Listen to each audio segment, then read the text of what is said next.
Hello everyone, I am Commandant SCD Anand Kumar, retired. I've been trained from the Defense Institute of Psychological Research as interviewing officer for the officer selection in the Service Selection Board. Today I'd be interested to talk about the importance of filling up the personal information questionnaire, and in short it's called PIQ. Why is it required to be filled up by the candidate, and what are the issues one has to really pay attention while is he or she filling up the form.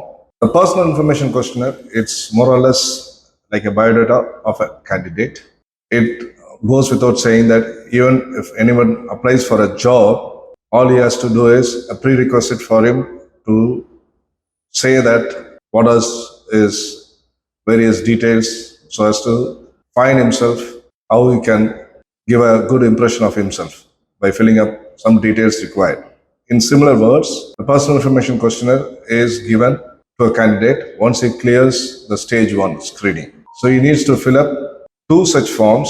One is for the interviewing officer and one for the psychologist. So to know how to go about filling up the form is that the candidate should come prepared to know about his own details with regard to his family, the place of his residence, the kind of academic achievements that he had in his school or college as he had gone through his academic curriculum. Also, he has to know about his own height, weight, the NCC, if he has done that NCC, like that. So I'll be going in details about this filling up of the form and the care what is required to be done by the candidates. First and foremost, go through the details as asked in the columns, in the paras, what has been given. Read it carefully so that you fill it up legibly without any overwriting or any cutting. So you need to have that kind of a scope while you present yourself, that how good are you in filling up your own details.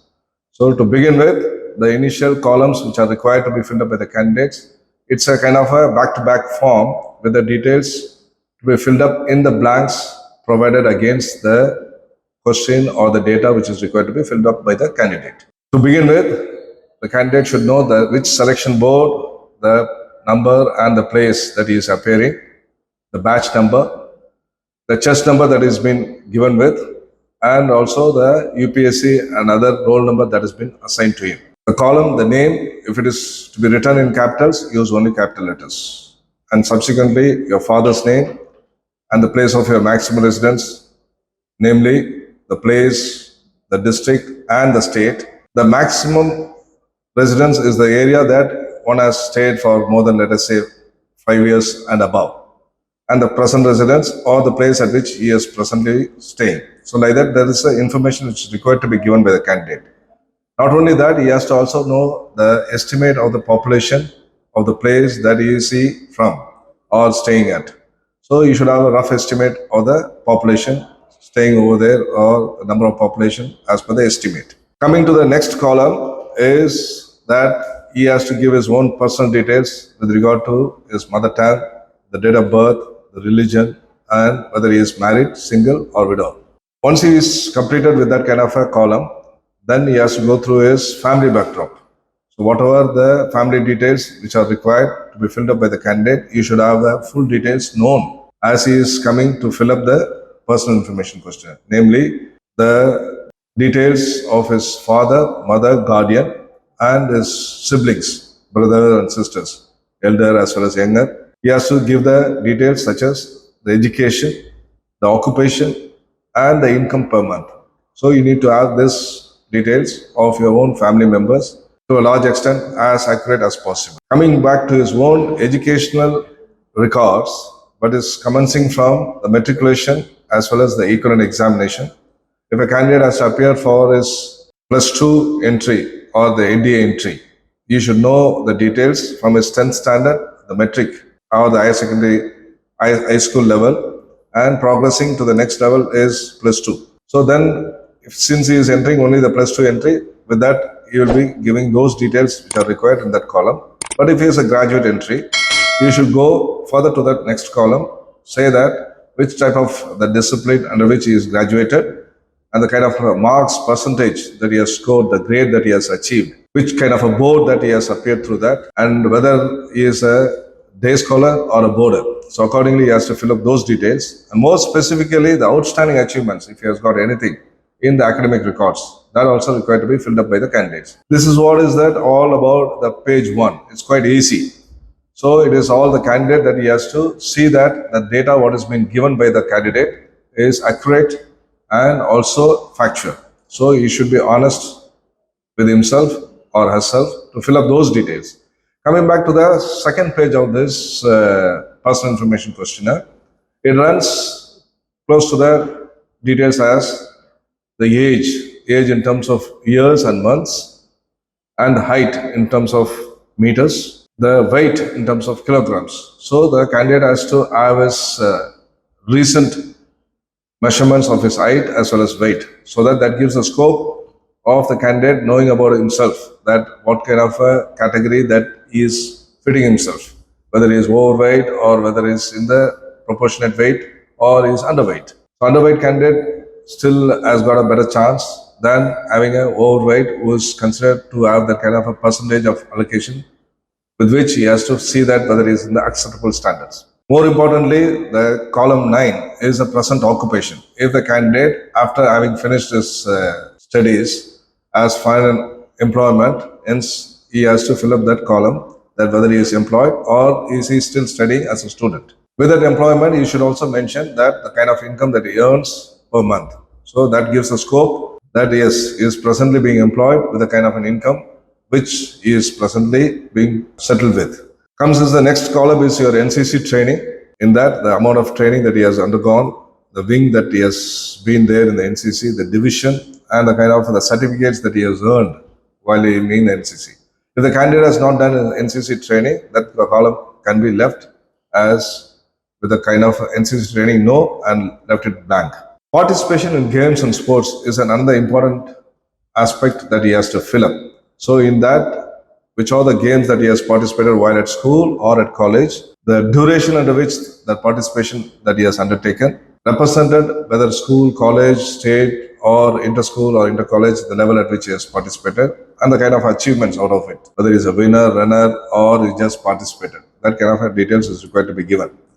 Coming to another important subdivision of this 11th para is the hobbies and interests. Every person has to have a bit of whatever the interests or the hobbies that he has pursued over the years, since it is good for him to mention that in that column, what all things as his own hobbies and interests that he has inculcated in himself or herself. Participation in extracurricular activities. So this is another important column, that besides your academics and other activities, what all those extracurricular activities a person has actively engaged himself with a kind of an, whether it's a group activity or it is a solo activity, or the duration of that particular activity, and any outstanding achievements if he has earned it. Position of responsibilities and duties in the above activities like NCC, extracurricular activities, or any other such activity in the field, that what kind of a position of responsibility the candidate has undertaken. That needs to be mentioned. Coming back to the most important, the biodata, is that what kind of a nature of commission that he is looking for and the choice of service that he is preferring. So that details has to be filled up. If a candidate is a fresher, there's a next column where the number of chances availed. So if there is a fresher, it's nil. But if he is a repeater that he has already applied one or entries, the earlier attempts, then you should mention the number of attempts. Whether he is screened out or conference out, number of attempts need to be specifically mentioned. So many times screened out, so many times conference out. Then the column under that needs to have those entries. If he has gone through the SSB and conferenced out, keep filling up those entries, the type of entry, the SSB number, the place, the rough estimate of the date closest to the month, and if possible, the dates also required to be given.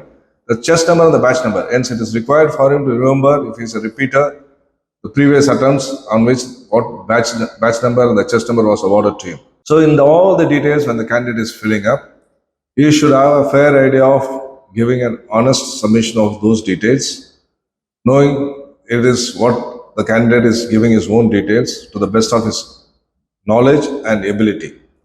So why it is so important as he is giving, that's what the prime aspect of this is, that Since I had already mentioned, the interviewing officer as well as psychologist gets a copy of this personal information questionnaire in their particular folder what is given to them.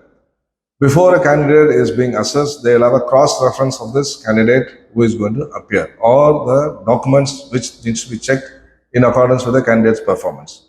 So they need to know the profile of the candidate so as to get a glimpse of the candidate, that how well is he, the family backdrop, the place at which he is coming from, the kind of educational performance by the candidate, the academic performance by the candidate, any outstanding achievements by the candidate, whether he had earlier NCC training, and the candidate has taken part in, besides academics, any other such extracurricular activities. So all these things give a kind of a good scope of the candidate who is to be assessed by the assessor. So in all probability, filling up of this personal information questionnaire is very, very critical and important. So be legible while you fill up this personal information questionnaire. Do not do over corrections. If at all a minimum correction required to be given, do it very minimum. So if you could fill it up without having any corrections thereon in a legible manner, it itself gives a scope of you being seen as a candidate who has got a clear idea of his own self.